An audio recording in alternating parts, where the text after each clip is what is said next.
નમસ્તે વિદ્યાર્થી મિત્રો, ધોરણ 11 ગણિત પ્રકરણ 10 રેખાઓ ભાગ નંબર 1. મિત્રો, આમ રેખા એટલે શું એનો ઉપયોગ તમે કરી ચૂક્યા છો. દ્વિચલ સુરેખ સમીકરણ જે ધોરણ 10માં એમાં x અને y સ્વરૂપનું જે પણ સમીકરણ આવતું હતું, તો એ ખરેખર એ સમીકરણ શું હતું? તો એ એક રેખાનું સમીકરણ હતું. તો મિત્રો, અહીંયા આપણે રેખા પ્રકરણનો અભ્યાસ કરવાનો છે, જેમાં રેખાના સમીકરણનો અને અલગ અલગ એનો રેખાના ટોપિક વિશે અભ્યાસ કરવાનો થશે. તો સૌથી પહેલા આ પ્રકરણની અંદર તમે ધોરણ 10માં શીખી ગયેલા સૂત્રોનો આપણે અભ્યાસ કરીએ, બરાબર છે, જેમનો ઉપયોગ કરવાનો થશે. તો સૌથી પહેલું સૂત્ર છે કે કોઈ પણ બે બિંદુ આપ્યા હોય અને બે બિંદુઓ વચ્ચેનું અંતર બરાબર કેવી રીતે મળે એને આપણે લખી દઈએ. તો કે બે બિંદુઓ એ કૌંસમાં x1 y1 અને બી કૌંસમાં x2 y2 વચ્ચેનું અંતર, મિત્રો અંતર એટલે કે અંતર સૂત્ર દ્વારા આપણને મળશે. તો શું લખાશે? AB બરાબર રૂટ x1 માઇનસ x2 નો square plus y1 minus y2 નો સ્ક્વેર. આ પહેલું સૂત્ર છે, બરાબર, જેને આપણે અંતર સૂત્ર તરીકે ઓળખીએ છીએ. ચલો, હવે એના વિશે કોઈ આપણે દાખલો ગણતા નથી, કારણ કે એમાં ફક્ત અને ફક્ત x1 અને y1 તરીકે, x2 અને y2 તરીકે જે કિંમતો છે એને આની અંદર મૂકો અને સાદુરૂપ આપશો એટલે એનો જવાબ મળી શકશે. બીજું સૂત્ર છે વિભાજન સૂત્ર. તો બિંદુઓ એ x1 y1 અને બી x2 y2 ને જોડતા રેખાખંડનું એ તરફથી m જેમ n ગુણોત્તરમાં અંતઃવિભાજન કરતા બિંદુના યામ. મિત્રો, m જેમ n ગુણોત્તરમાં અંતઃવિભાજન શબ્દ આવે એટલે સમજવાનું કે ગુણોત્તર ધન છે, પરંતુ જો બહિર્વિભાજન શબ્દ આવે તો ત્યાં ગુણોત્તર ઋણ થઈ જશે. ઓકે, તો એના યામ કેવી રીતે મળશે? તો યામ આપણે આ રીતે કે mx2 plus nx1 upon m plus n, my2 plus ny1 upon m plus n. આ પ્રમાણે જે પણ યામ ધોરણ 10માં શીખ્યા છીએ એ જ સૂત્ર અહીંયા આપણે લખ્યું છે. તો એની અંદર પણ એ જ પ્રમાણે આપણે ઉપયોગ કરીને લખી શકીએ. ત્રીજું છે, જો મિત્રો આ બધા સૂત્રોની આ પ્રકરણમાં જરૂરિયાત છે એટલા માટે અહીંયા આપણે એને યાદ કરી રહ્યા છીએ. હવે કોઈ પણ બે બિંદુ એ અને બી હોય તો એમને જોડતા રેખાખંડનું મધ્ય બિંદુનો મતલબ શું થાય? આ જે ગુણોત્તર છે, ગુણોત્તર બંને બાજુ સરખું હોય એટલે કે 1:1, એમની જગ્યાએ પણ 1, એનની જગ્યાએ પણ 1. તો એ રીતે આપણે એના યામ વિચારીએ તો ખરેખર શું થઈ શકે? તો કે a x1 y1 અને b x2 y2 ને જોડતા રેખાખંડનું મધ્ય બિંદુના યામ. તો x1 પ્લસ x2 અપોન 2 અને y1 પ્લસ y2 અપોન 2. એમ અને એની જગ્યાએ આપણે 1 મૂકીએ તો આ પદ, અહીંયા પણ 1 મૂકીએ તો આ રીતનું પદ મળે. અને ચોથું સૂત્ર છે ત્રિકોણના ક્ષેત્રફળ માટેનું. તો કે બિંદુઓ એ x1 y1, બી x2 y2 અને સી x3 y3 બિંદુઓ ધરાવતા ત્રિકોણનું ક્ષેત્રફળ. યાદ કરજો, ક્ષેત્રફળનું સૂત્ર છે 1/2 માનાંકમાં પહેલા x1 લઈએ તો બંને y યામની બાદબાકી બીજા બે બિંદુમાંથી, એટલે કે x1 y2 minus y3 plus x2 y3 minus y1. મિત્રો ક્રમ પકડી રાખવાનો છે 1 2 3, 2 પછી 3, 3 પછી 1. હવે 3 આવશે તો 3 પછી 1 અને 2 એ રીતે, plus x3 y1 minus y2.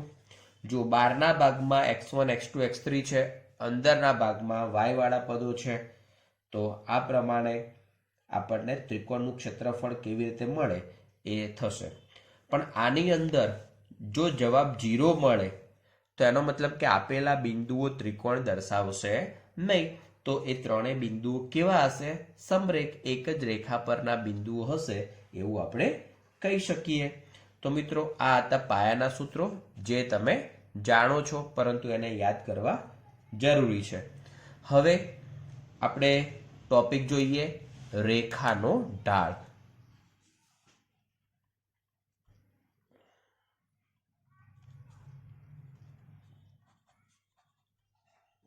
રેખાનો ઢાળ કેવી રીતે અને શું મળે એને આપણે પહેલા સમજી લઈએ. તો જુઓ મિત્રો, એક આકૃતિ દોરું છું. y અક્ષ, અહીંયા x અક્ષ, x y, ઉગમ બિંદુ O. આ રીતે આપણે એક રેખા વિચારીએ છીએ, બરાબર. એ રેખાએ x અક્ષની ધન દિશા સાથે ઘડિયાળના કાંટાની વિરુદ્ધ દિશામાં ધારો કે થીટા માપનો ખૂણો બનાવે છે. ફરીથી x અક્ષની ધન દિશા સાથે અને ઘડિયાળના કાંટાની વિરુદ્ધ દિશામાં થીટા માપનો ખૂણો બનાવે તો આ થીટા એ રેખા માટે શું કહેવાય? જોક કહેવાય. શું કહેવાશે? જોક. જોક, બરાબર. એટલે કે નમેલી, એમ. જોક મતલબ નમેલી. તો કે થીટા ખૂણાએ રેખા નમેલી છે એવું કહેવાય. અને એના આધારે આ થીટાનું જો ટેનનું મૂલ્ય લઈએ, એટલે કે ટેન થીટા લઈએ, તો એ ટેન થીટા એટલે શું થશે? આ રેખાનો ઢાળ થઈ જશે. ક્લિયર? તો આપણે એના વિશે ઉલ્લેખ કરી દઈએ તો કે યામ સમતલમાં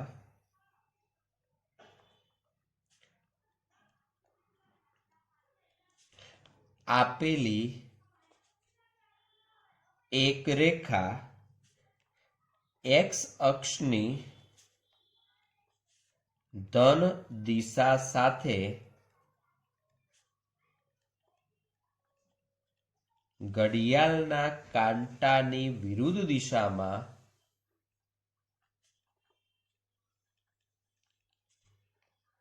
જો થીટા માપનો ખૂણો બનાવે તો થીટાને રેખા એલ, જો રેખાને આપણે એલ કાં તો સ્મોલ એમ કાં તો સ્મોલ એન કાં તો L1 L2 L3 એ રીતે આપણે દર્શાવીશું. તો કે થીટાને રેખા એલ નો જોક કહે છે. હવે અહીંયા થીટાનું મૂલ્ય કેટલું હોઈ શકે? તો કે જ્યાં 0 less or equal theta less or equal 180. એનો મતલબ કે 0 થી 180 સુધી કોઈ પણ હોઈ શકે છે. ક્લિયર? તો આ થયું એના જોકની વાત. હવે જો ખૂણો 0 નો હોય ક્યારે બની શકે? કે કાં તો રેખા જે છે એ x અક્ષને સમાંતર હોય કે x અક્ષને સંપાતી હોય, તો ખૂણો કેટલાનો થશે? 0 નો થશે. તો આપણે એનો ઉલ્લેખ કરી દઈએ અહીંયા. જો રેખા એક્સ અક્ષને સમાંતર કે એક્સ અક્ષ સાથે સંપાતી હોય તો જોક 0 થાય। અને જો એક્સ અક્ષને રેખા લંબ હોય, મતલબ આ રીતે હોય, એટલે કે આપણી જે રેખા છે શિરોલંબ હોય, બરાબર, તો આપણે એને શું કહી શકીશું? તો એનો જોગ કેટલો ગણાશે? 90 થશે। જો રેખા શિરોલંબ હોય,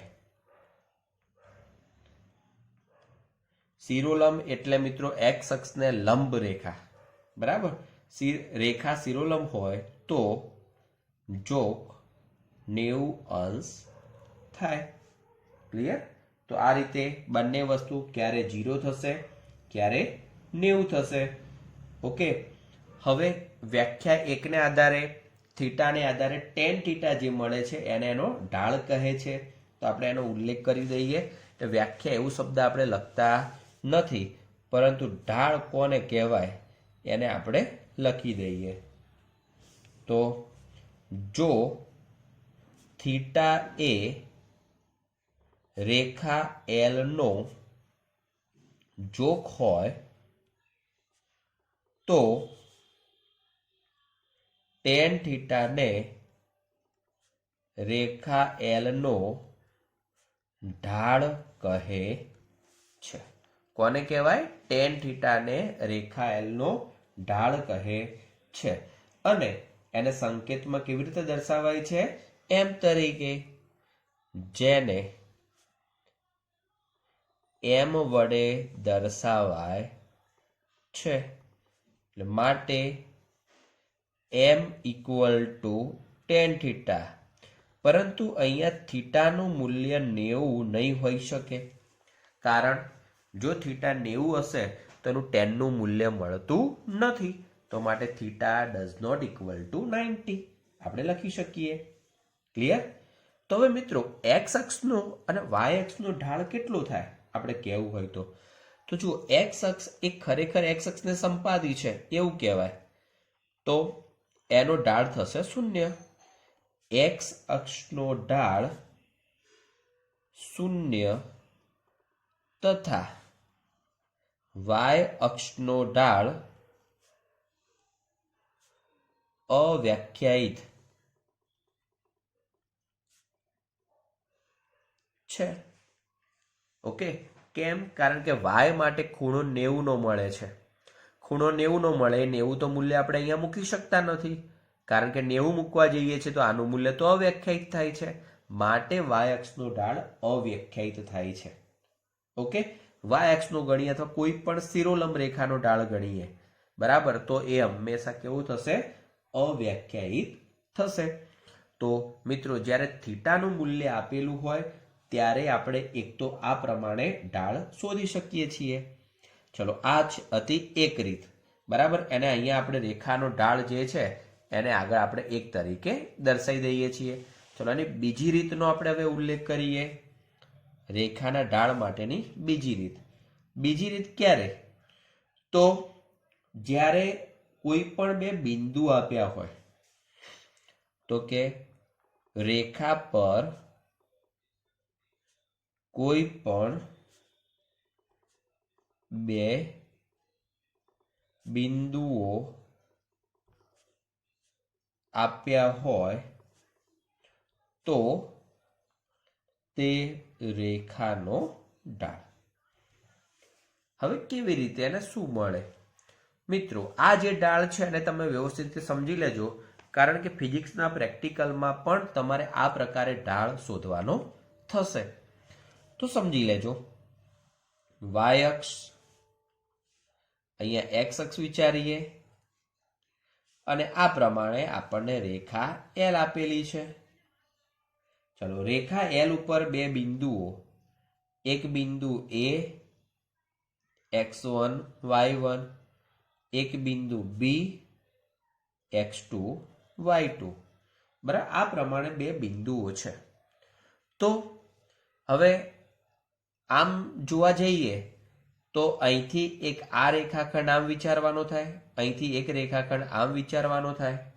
તો જે વાય યામનો તફાવત જે છે એ અને એક્સ યામનો તફાવત જે છે એમનો ગુણોત્તર આપણે લઈએ તો આપણને ઢાળ મળે. બીજી રીતે કહું તો એવું થઈ શકે y2 માઇનસ y1 અને x2 માઇનસ x1 ના ગુણોત્તરને પણ આપણે એનો ઢાળ તરીકે ઓળખી શકીએ છીએ. બરાબર છે?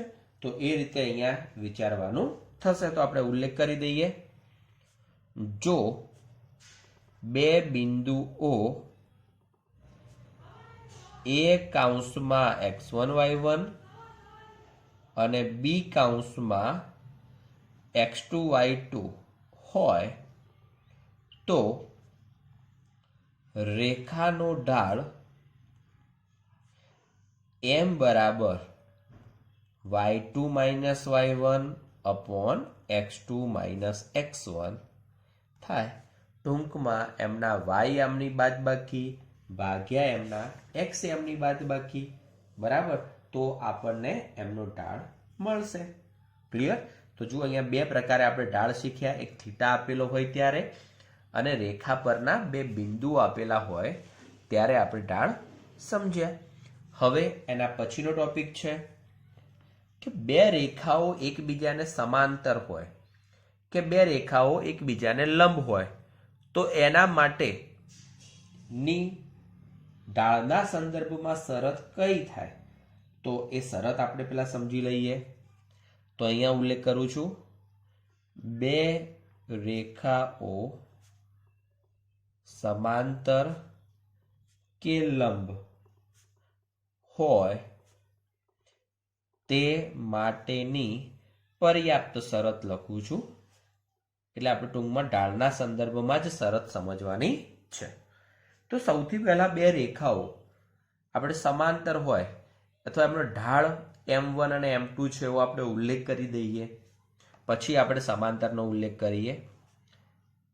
જો બે રેખાઓ L1 અને L2 ના ઢાળ અનુક્રમે m1 અને m2 છે. બરાબર, હવે થીટા કેટલા છે એનાથી આપણે અત્યારે યાદ નથી રાખતા, પરંતુ એમના ઢાળ m1 અને m2 છે એનાથી આપણે યાદ રાખવા પ્રયત્ન કરીશું. તો એક આટલો ઉલ્લેખ કર્યો. હવે આપણે બે રેખાઓ સમાંતર હોય તો એના માટે શું કરી શકીએ? બે રેખાઓ સમાંતર હોય. ચલો મિત્રો, બે રેખાઓ સમાંતર હોય તો હવે આ બંને ઢાળ માટે શું ઉલ્લેખ થઈ શકે? જો એક નાની આકૃતિ અહીંયા દોરું છું, x અક્ષ અને y અક્ષ, ઉગમ બિંદુ, એક રેખા L1, બીજી એક રેખા L2. હવે વિચારો, L1 અને L2 બંને એકબીજાને સમાંતર દેખાય છે.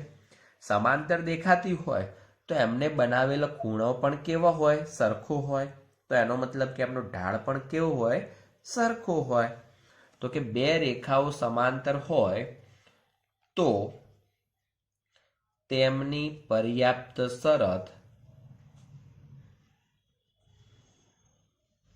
m1 equal to m2. આ આપણું એક કામ થયું. ચલો, એવી જ રીતે બે રેખાઓ લંબ હોય,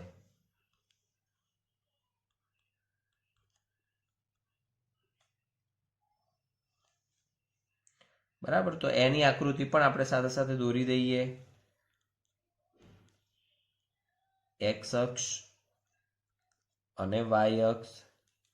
સમજો, એક રેખા ધારો કે આ રીતે લઈ લઈએ છીએ, જેને L1 કહી દઈએ, અને લંબ હોય તેવી બીજી એક રેખા લઈ લઈએ છીએ, જેને આપણે L2 કહીએ છીએ. હવે આપણે એમ વિચારવાનું છે કે આ બંનેના ઢાળ માટે ખરેખર શરત કઈ? તો બંનેના ઢાળનો ગુણાકાર હંમેશા -1 થાય. એની સાબિતી મિત્રો બુકમાં આપેલી છે, બરાબર, પણ આપણે અહીંયા ડાયરેક્ટ લખી દઈએ છીએ. તો બે રેખાઓ લંબ હોય તો તેમની પર્યાપ્ત શરત m1 into m2 equal to -1. કેટલી થશે? m1 into m2 equal to -1. એકની અંદર સમાંતર હોય ત્યારે બંનેના ઢાળ સરખા, લંબ હશે ત્યારે એમના ઢાળોનો ગુણાકાર કેટલો થશે? -1 થશે. ઓકે, તો હવે આને આધારે આપણે ઉદાહરણ 1 જોઈ લઈએ. તો ઉદાહરણ નંબર 1, ચલો ઉદાહરણ 1 માં ઢાળ શોધવાના છે. એમાં એ પ્રશ્ન આપેલો છે કે જેની અંદર બે બિંદુ આપ્યા છે. એ કૌંસમાં 3 - 2 અને બી કૌંસમાં -1 4 માંથી પસાર થતી રેખાનો ઢાળ શોધો. તો મિત્રો એ આપણા માટે x1 y1 છે, બી એ આપણા માટે x2 y2 છે. ખાલી અહીંયા x1 y1 અને x2 y2 એટલા માટે લખ્યા છે કે x1 તરીકે 3, y1 તરીકે -2, x2 તરીકે -1 અને y2 તરીકે 4 લઈ શકીએ. તો હવે એમનો ઢાળ આપણે ડાયરેક્ટ જ લખી દેવાનો છે. ઢાળ m બરાબર y2 - y1 upon x2 - x1. चलो y2 तरीके 4, y1 तरीके -2, x1 तरीके x2 तरीके -1 माइनस x1 तरीके 3. મિત્રો અંશમાં y2 પહેલા લેતા હોઈએ તો છેદમાં પણ x2 જ પહેલા લેવા પડશે.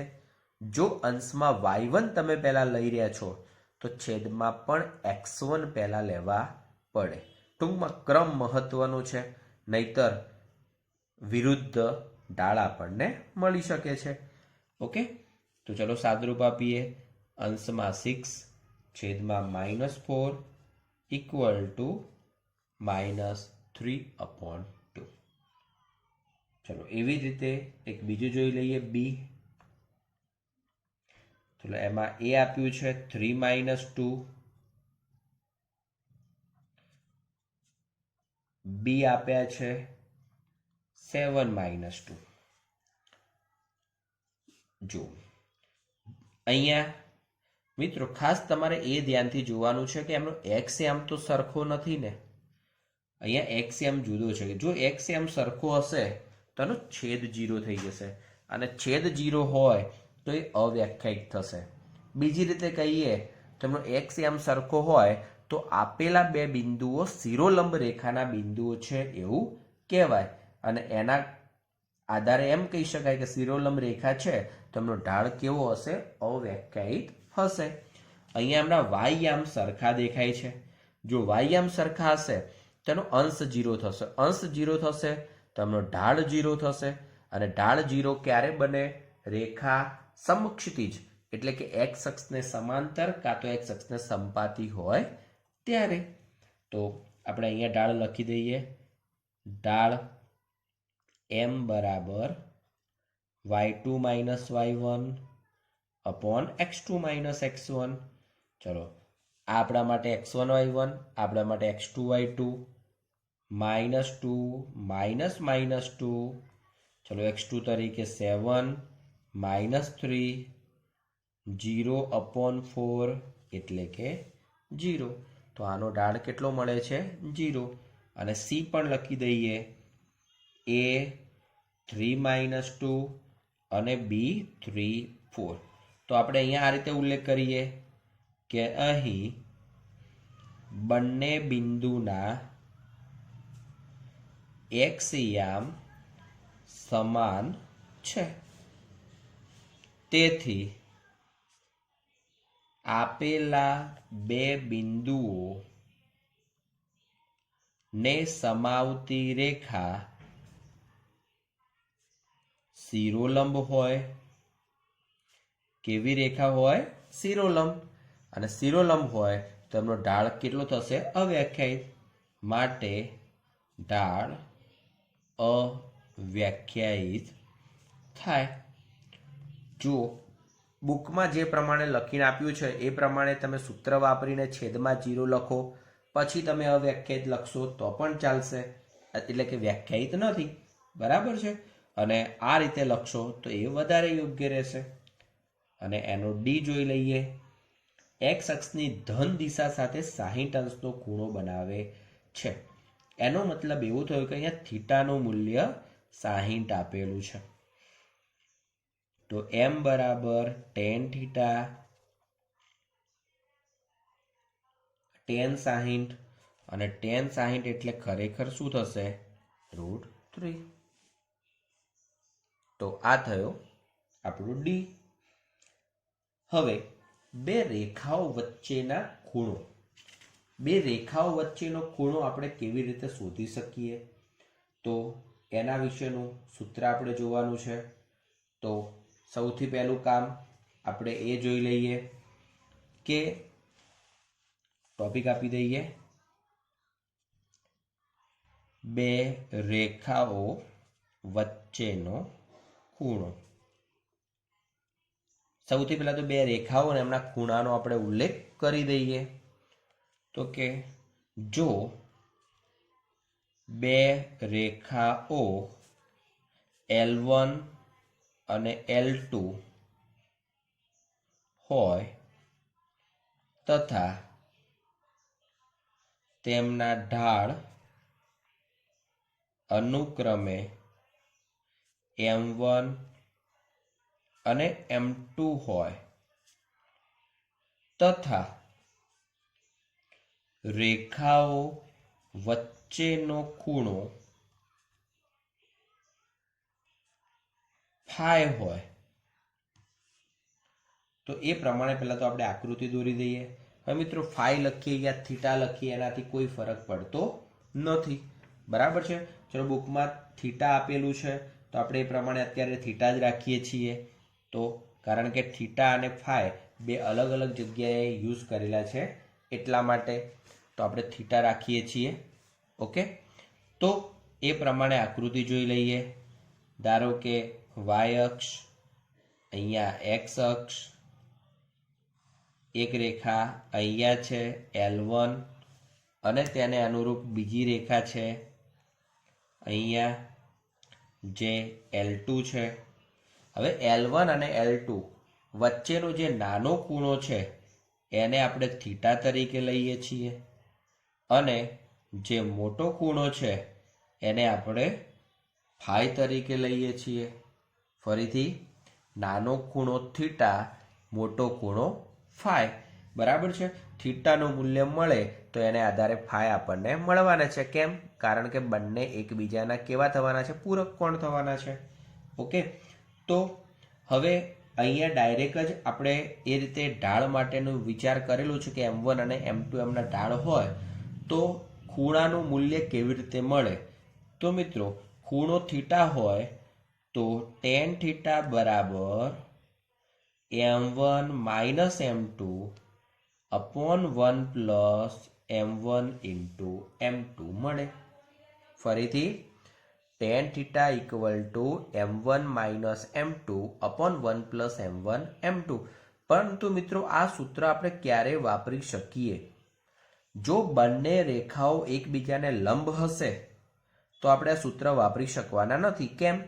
M1 ઇન્ટુ M2 તરીકે -1 મળે. -1 મળે તો પછી એ વખતે છેદ કેવો થઈ જશે? શૂન્ય થઈ જશે. ક્લિયર? છેદ શૂન્ય થશે તો ડાયરેક્ટ ખબર પડી શકે કે tan થીટા તરીકે અવ્યાખ્યાયિત મળે છે. એનો મતલબ કે થીટાનું મૂલ્ય π/2 થાય. ઓકે, તો એ રીતે આપણે વિચાર કરી શકીએ છીએ. તો એક આ પ્રમાણે. હવે મિત્રો અહીંયા tan થીટાનું મૂલ્ય જે છે, બરાબર, તો એની અંદર છેદની આ તો વાત કરી, પરંતુ અમુક વખતે થીટા ધન હોય, થીટા લઘુકોણ હોય, કે ગુરુ કોણ હોય, બરાબર છે. તો આપણે થીટા કોને કહીએ છીએ? જે નાનો ખૂણો છે એને થીટા કહીએ છીએ. હવે નાનો ખૂણો થીટા હોય એનો મતલબ કે ખૂણાનું મૂલ્ય તો 0 થી 90 વચ્ચે જ હોય. 0 થી 90 વચ્ચે હશે એ વખતે હંમેશા ટેન થીટાનું મૂલ્ય કેવું મળશે? ધન મળશે. પરંતુ અહીંયા અમુક સમય એવું પણ બની શકે કે આ મૂલ્ય ઋણ પણ થઈ શકતું હોય. તો આપણે એ વખતે આ સૂત્ર માટે શું કરવાનું છે? માનાંક કરી દેવાનું છે. એટલે આપણું સૂત્ર હવે કયું થઈ ગયું? ટેન થીટા બરાબર m1 માનાંકમાં m1 minus m2 upon 1 plus m1 m2. ખાલી આપણે ઉલ્લેખ કેટલું કરવાનો છે કે જ્યાં 1 plus m1 m2 does not equal to 0, એટલે કે છેદનું મૂલ્ય 0 નથી. ઓકે, તો આ થયું આપણું સૂત્ર. હંમેશા યાદ રાખજો, ટેન થીટા તરીકે આપણી પાસે જે પણ બે રેખાઓ આપી છે એ રેખાઓ વચ્ચેનો ખૂણો આપણે થીટા લઈએ છીએ.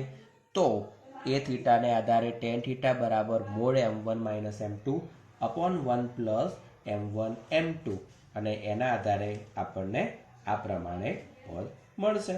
તો મિત્રો આ સૂત્ર યાદ રાખજો. આગળ જે સમાંતર અને લંબ રેખાઓ માટેની જે શરત શીખ્યા છીએ એને પણ યાદ રાખજો, અને ઢાળ શોધવા માટેના જે બે સૂત્રો સમજ્યા એને પણ યાદ રાખજો, કારણ કે એ બધાનો ઉપયોગ હવે પછીના વિડીયોમાં સ્વાધ્યાય 10.1માં ઉપયોગ થશે. ઓકે, તો મિત્રો આગળનું આપણે નેક્સ્ટ વિડીયોમાં જોઈશું. Thank you. જય હિન્દ, જય ભારત.